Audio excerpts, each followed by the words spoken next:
Brokerage reports की बात करते हैं। हमारे साथ वामाक्षी जुड़ चुकी हैं पूरा अपडेट लेकर। वामाक्षी, गुड मॉर्निंग, बताइए।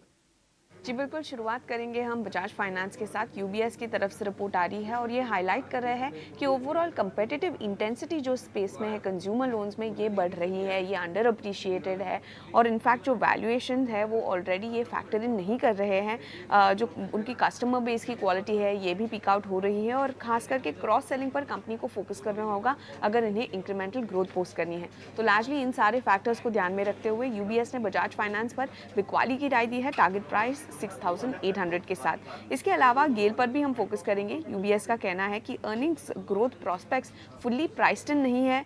इनफैक्ट FY25 से लेकर 26 तक गैस ट्रेडिंग EBITDA करीब 4,500 का ये एक्सपेक्ट कर रहे हैं। लोअर LNG प्राइसेस के चलते पेटकेम बिजनेस की प्रॉफिटेबिलिटी सुधर सकती है। तो ओवरऑल यूबीएस ने गेल पर अपनी खरीदारी की राय तो बरकरार रखी ही, मगर अपना टारगेट प्राइस बढ़ाकर 190 रुपये प्रति शेयर पर कर दिया है। इसके अलावा आईसीआईसीआई लोम्बार्ड अगला स्टॉक रहेगा हमारी रेडार पर। मॉर्गन स्टैनली का कहना है कि अनुमान से कमजोर मुनाफा कंपनी ने रिपोर्ट किया है क्योंकि लोअर कैपिटल गेन्स कंपनी ने बुक किए हैं। मैनेजमेंट ने गाइडेंस बरकरार रखी है कंबाइंड रेशियो की 102% FY25 तक।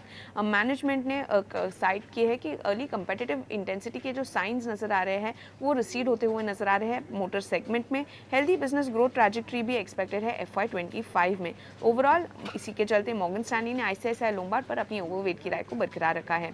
LTTS अगला स्टॉक रहेगा हमारे रेडार पर और मॉर्गन स्टैनली का कहना है कि अनुमान से कमजोर कंपनी ने रिपोर्ट किए हैं नंबर्स, मगर मैनेजमेंट कमेंट्री खासकर डिमांड को लेकर काफी अच्छी नजर आई है। डील पाइपलाइन मजबूत है और रीसेंट डील विंस भी पॉजिटिव फैक्टर्स है ये काउंटर के लिए। ओवरऑल हालांकि उनका कहना है कि स्टॉक की आउट परफॉर्मेंस को देखते हुए मटेरियल एक्सेलरेशन ग्रोथ नजर आ सकती है FY25 में। अगर ये एब्सेंट है तो स्टॉक अंडर परफॉर्म कर सकता है। ओवरऑल LTTS पर मॉर्गन स्टैनली की तरफ से अंडरवेट की राय आ रही है।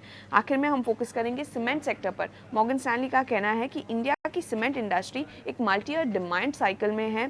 कैपेसिटी एडिशन काफ़ी मजबूत है मगर यूटिलाइजेशन लेवल्स भी हाई रह सकते हैं। ओवरऑल उनकी तरफ से अल्ट्राटेक, दालमिया भारत, ग्रासिम पर ओवरवेट की राय आ रही है। हालांकि उन्होंने अंबुजा सीमेंट और ACC पर अपनी राय को अपग्रेड किया है। तो इसी के चलते सीमेंट सेक्टर पर भी हमारी नज़र रहेगी। ओके, तो ये कुछ ब्रोकरेज रिपोर्ट्स हैं जहां पर कैश फोकस रहेगा। थैंक यू वामाक्षी ये पूरा अपडेट देने के लिए।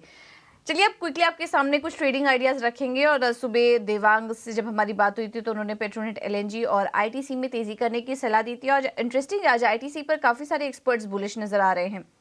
रेलिगेयर ब्रोकिंग की तरफ से जो कॉल्स हमें मिल रही है उसमें पहला है ITC। यहाँ पर ये 488 का लक्ष्य देख रहे हैं, स्टॉप लॉस लगाइए 464 का। और UPL में बिकवाली करने की सलाह है, 552 का टारगेट, स्टॉप लॉस होगा 570 का।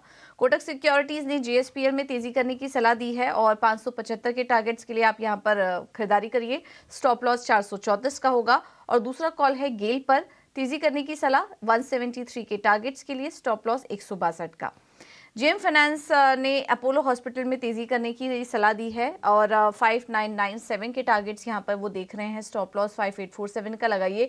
और JM फाइनेंस की तरफ से भी ITC में खरीदारी करने की सलाह है 492 के टारगेट के लिए, स्टॉप लॉस है 467 का। आखिर में स्वास्थ्य का इन्वेस्टमेंट, यहाँ पर भी इन्होंने मॉइल में तेजी करने की सलाह दी है 360 के टारगेट के लिए, स्टॉप लॉस 330 का है। और ITC इनके भी रडार पर है, 488 का होगा टारगेट, 467 का लगाइए स्टॉप लॉस। तो आज हम देख रहे हैं कि ITC पर जरूर नजर रखें, यहाँ पर काफी सारे एक्सपर्ट्स की खरीदारी करने की सलाह है क्योंकि कल आखिरी कुछ घंटों में यहाँ पर शानदार तेजी भी देखने को मिली थी। तो तेजी करके चलिए, ITC पर आज जरूर नजर रखिए ट्रेडिंग के लिहाज।